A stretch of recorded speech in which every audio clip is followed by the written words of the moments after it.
Good afternoon. How are you today? Well, our temperature is, and this is part of the Jefferson weather report, our temperature today is in the 40s, maybe 42. It's going to be 24 tonight.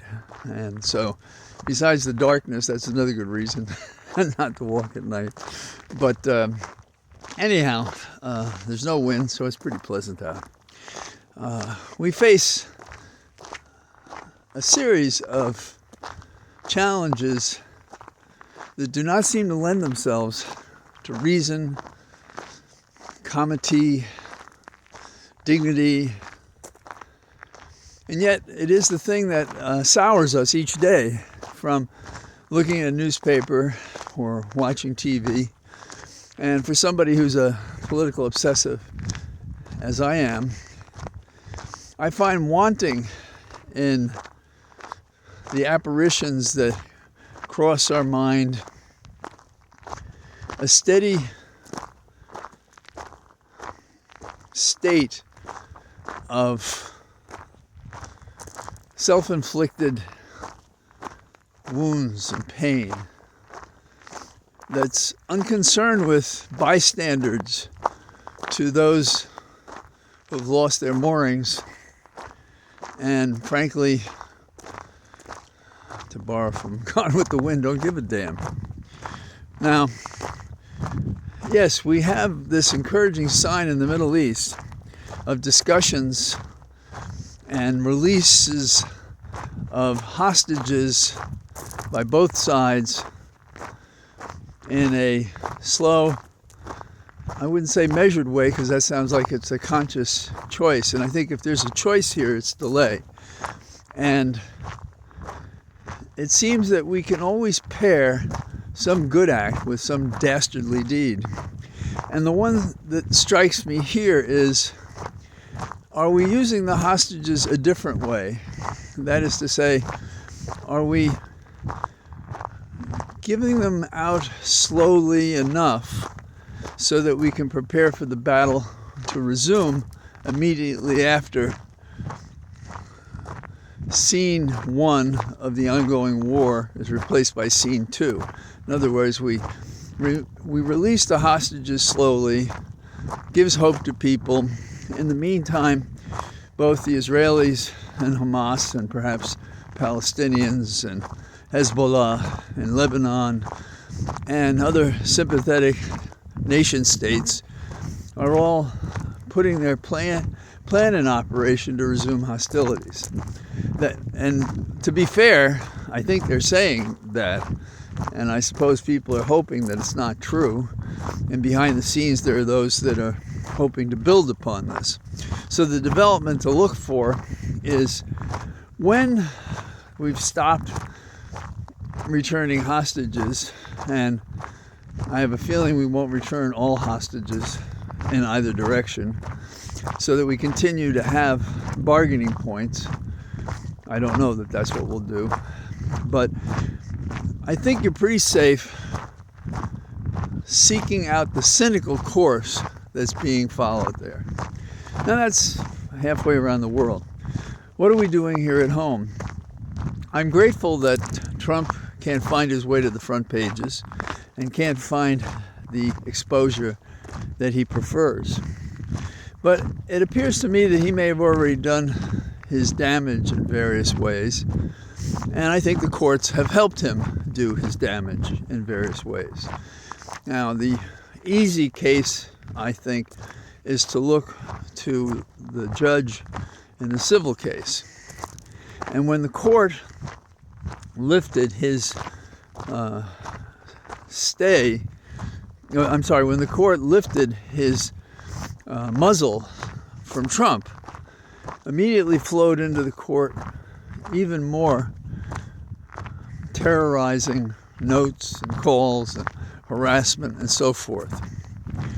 So the insecurity in our domestic judicial system on the state level and on the federal level is at risk, because nobody will step up to the mark and say enough is enough and shut this bastard up.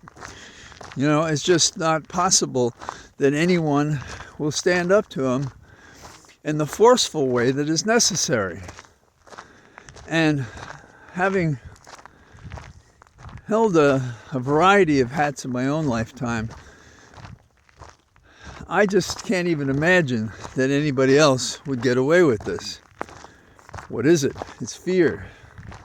Fear of what they'll do to you, what harassing information they may have, who they may hurt, and the fear that they may not be up to the task, and therefore they're immediately not up to the task.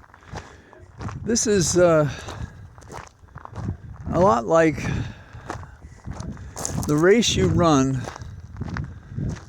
and the question that any decent athlete asks: am I going to hold something back because I'm not sure I can finish this long race or be strong enough or something like that? And most athletes finally say, so what? I'm going to do it. I'm going to do it right. I'm not going to leave anything on the field. But we have elected officials who spent their lives compromising every goddamn which way, and they've forgotten if they ever knew how to fight. We don't have fighters in this country. We did in the past.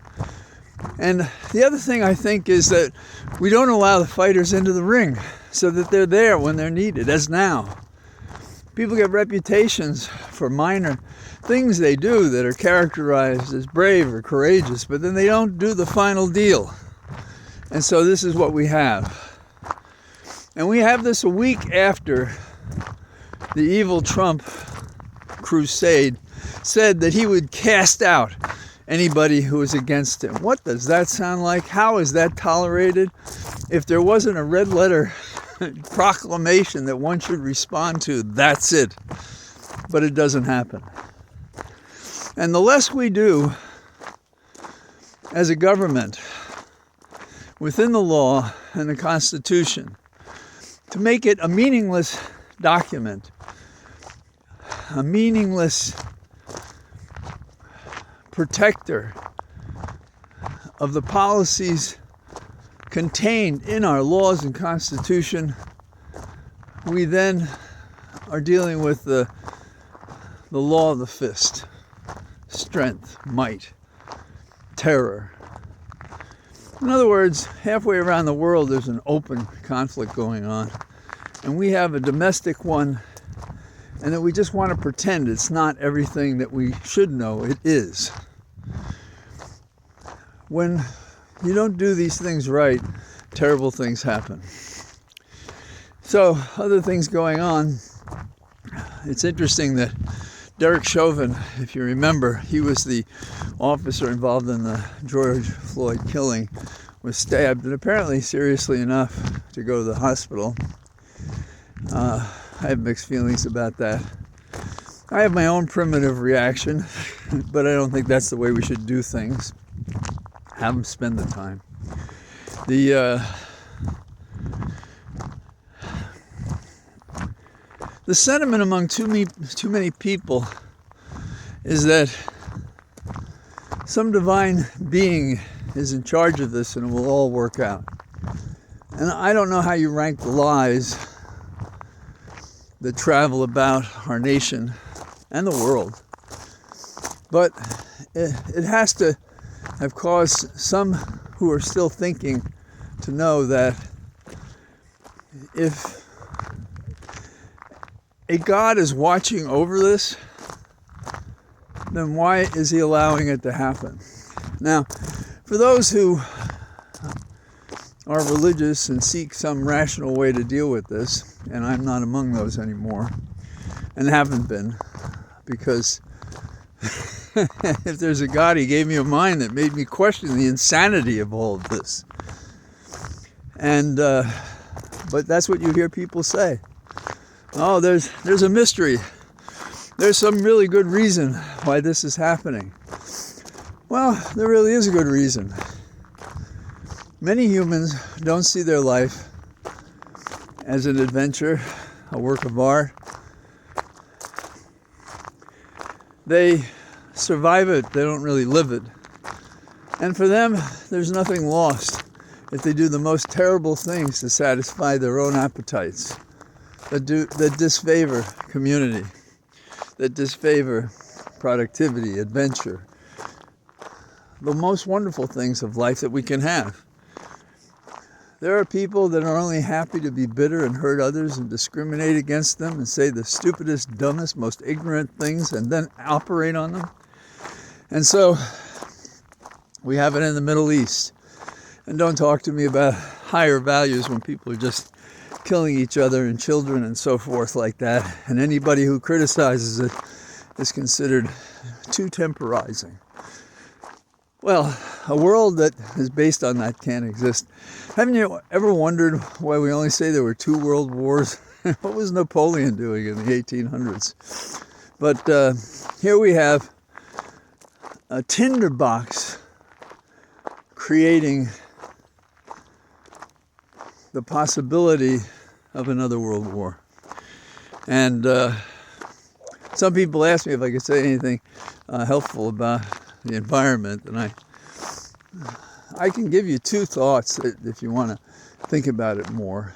It is that there are 2 kinds of ways to grow our food and plant life. One is what they call a vertical garden. It's often indoors. In other words, you go up and down instead of the other way, and you can do it indoors. There are a couple of downsides in terms of the energy costs. That is that you need lights inside, and but there have been several efforts to do it. It's been resisted by the fossil fuel people. Another one is greenhouses, and that's also a profitable way. But right now, those who don't want to change won't change, and so farmers are in a very difficult position. So, kind of meandering thoughts. The most important thing we can do is to take care of ourselves and those we care about. And that also means reaching out beyond our nuclear existence, the unit, whatever unit defines you. Family, partnership, friends, reaching out to others like nodal points in a network of people who care, have those same values. And the truth is we have more of those people, but we're almost stuck because our political system rewards lying and cheating and thievery. The people who run the campaigns all partake of this stuff. And we want to believe, and we believe until we find otherwise. It's just not true. And so we have to demand more. We have to demand the truth. We have to demand virtue. We have to demand courage. Because a year from now, we're going to be in a very different place. And if Biden is not in the White House, reelected, and we haven't staved off violence, and if we haven't stopped the attacks on our organs of government, the judiciary, of course, both state and federal, our Congress, now paralyzed, and just how we deal with people on the street. If we're not resolved to make that our nation, then we may lose it. Lose the whole damn thing. And jokes about where will you be a year and a half from now? Will you be on a cot at some camp because you once said the wrong thing that may or may not have had any effect? Because that's what Trump is saying when he says cast out. So I'm glad we got a chance to talk today, and I almost heard Sly Stallone in my head say, "You think this is cold? This ain't cold." Well, it's going to get cold, that's for sure. So have a good evening, and I'll probably be out tomorrow. And if it's not raining, snow wouldn't stop us. The cold might stop the battery in my phone. So from Holly and myself, have a wonderful Thanksgiving Day weekend. We'll talk to you again. Bye-bye.